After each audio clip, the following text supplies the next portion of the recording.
We are here in Whitefish, Montana. We are on the Lion Mountain Trail, and we're hoping we're not going to run into any of the lions on the Lion Mountain Trail while we teach you today how to find work that you're passionate about. How can you find work that is going to make you feel fulfilled, make you happy, make you feel like your strengths are being utilized and that your talents are being pushed to the ends so that you're stressed in a good way. They call that eustress, instead of being drained, dragged down, and feeling underutilized. We're going to show you exactly how to do that here today so that you can start living your best life.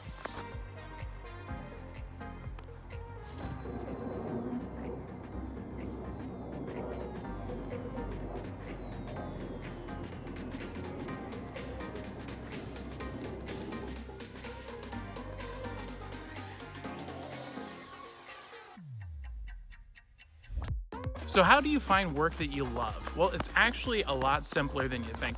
Most people think that they need to find work that they're passionate about and then pursue that. That's not actually how it works. In fact, in most cases, passion is a byproduct of success. That means that if you started succeeding at something, you'd end up telling yourself, I'm passionate about it down the line. It's kind of a mental trick. That's known as a system, though.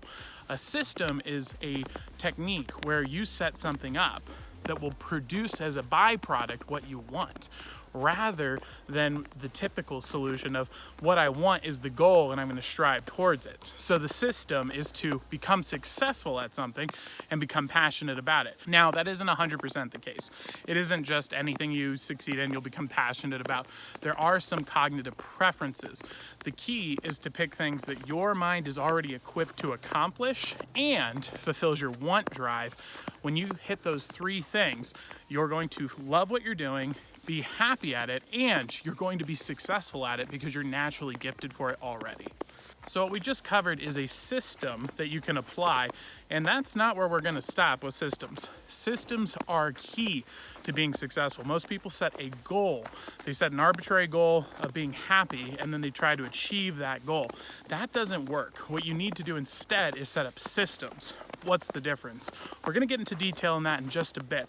But before that, let's talk about how to become successful at what you do so you can start the system of generating passion as a byproduct. So to achieve success, the first step is to make sure you're picking work that leans into your first two cognitive functions inside of your ego, the cognitive stack that comes from your personality type. If you don't know what that is, you should come to my website, askawizardmagic.com. It literally could unlock your superpowers, and it's totally free. Go get your free personality type on my website now.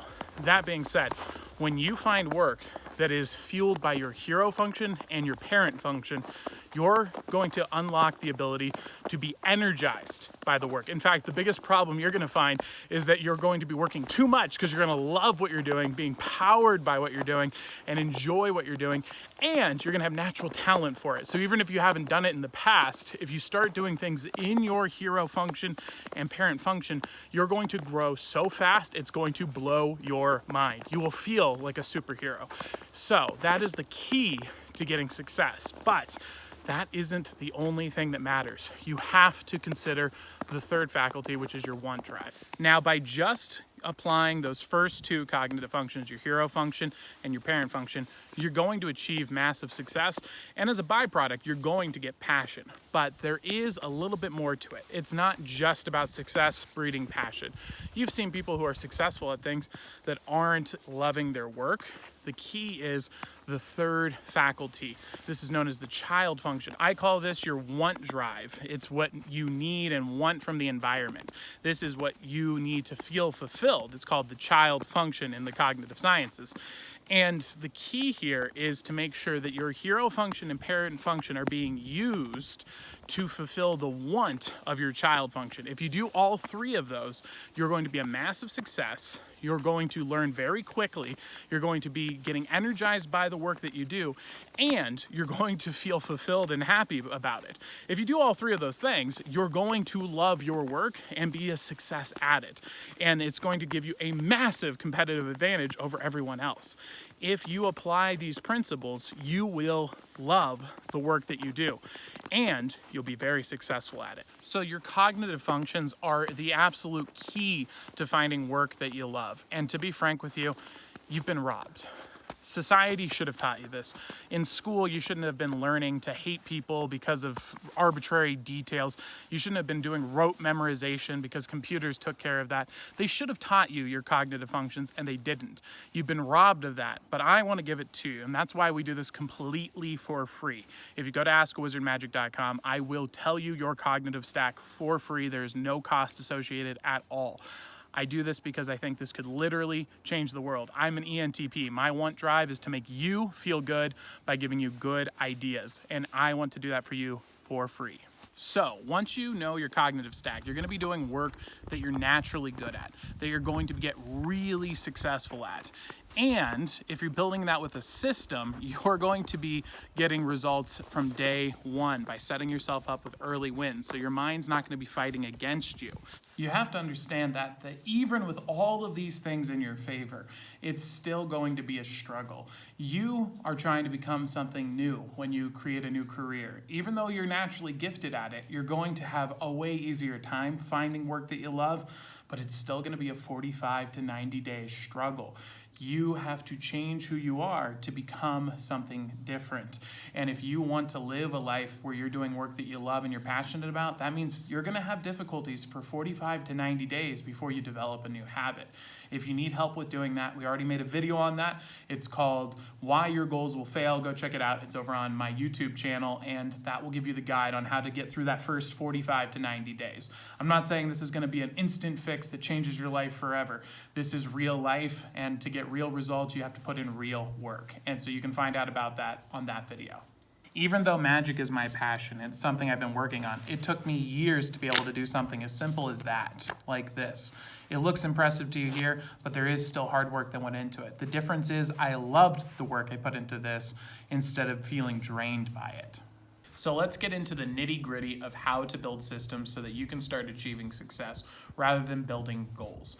A system is where you create a binary on-off rather than a pass-fail. So for example, when you set up a goal and you want to lose 20 pounds, that's a goal. And if you don't hit that 20-pound mark, well, you failed, and that's the end of that. It doesn't matter that you lost 15 pounds. Your goal was 20, so you're a failure. Cognitively, that hurts your brain. You say you're a failure, and then you're more likely to give up. You see this with the yo-yo dieting effect.